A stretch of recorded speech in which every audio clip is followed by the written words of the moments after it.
you so much. Next, we have a board member of the Ruth Bader Ginsburg Democratic Club, and she's a candidate for State Senate District in Senate District 17. Let's welcome Francoise Olivas.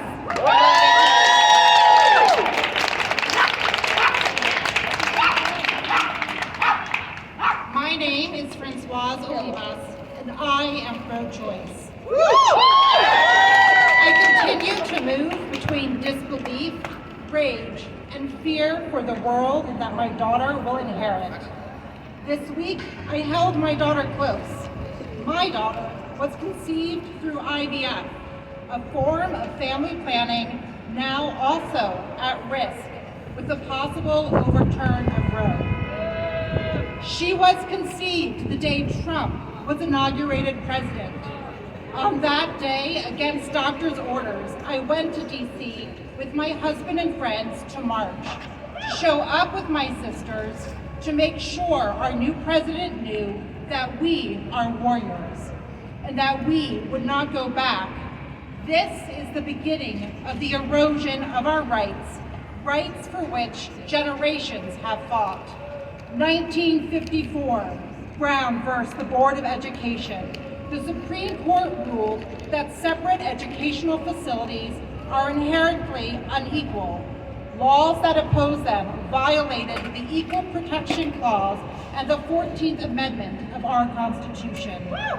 1967, Loving versus Virginia, a critical point in the civil rights movement when the U.S. Supreme Court ruled that laws banning interracial marriage violated the equal protection and due process clauses of the 14th Amendment of the Constitution. 2015, Obergefell versus Hodges, the Supreme Court ruled that the fundamental right to same-sex couples to marry on the same terms and conditions as opposite-sex couples. Women and our allies have taken steps to prepare for the fight of our lives. Let me be clear. This is a war on women. This is about power and control. An abortion ban will disproportionately impact low-income people and people of color. We must build a country that has equity for all. We must support mothers. We need national paid leave so women are not forced to return to work with their uteruses still bleeding. This is a war on our basic human rights. Once they overturn Roe, if they do, they will then overturn Loving, Brown, and so many more. We must stand united in this fight. America has the highest maternal mortality of any developed country. How can we force pregnancy when we cannot keep mothers alive when they give birth? We must pass universal health care now. We live in a country and a state where minimum wage jobs don't cover rent or mortgage.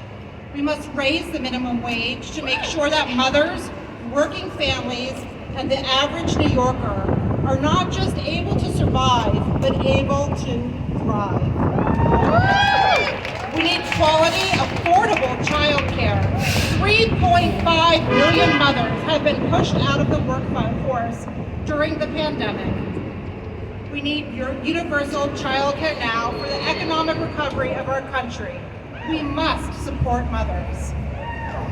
Expand the court, abolish the filibuster, pass the Women's Health Protection, codify Roe. It is okay to not be okay. Take time to take care of yourself because this is a long game and we have a lot of work to do. Together, we will build a world that is right and just, a world that respects the mother of us all, Mother Nature, a world where my daughter and her generation will prosper, where they will have clean air and water, and a world where our humanity and a compassion unite us.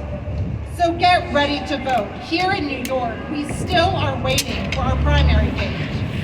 In the last general election, only 20% of New Yorkers voted. We want to see change. Real change starts at the ballot box. Know who you are voting for at every single level of government.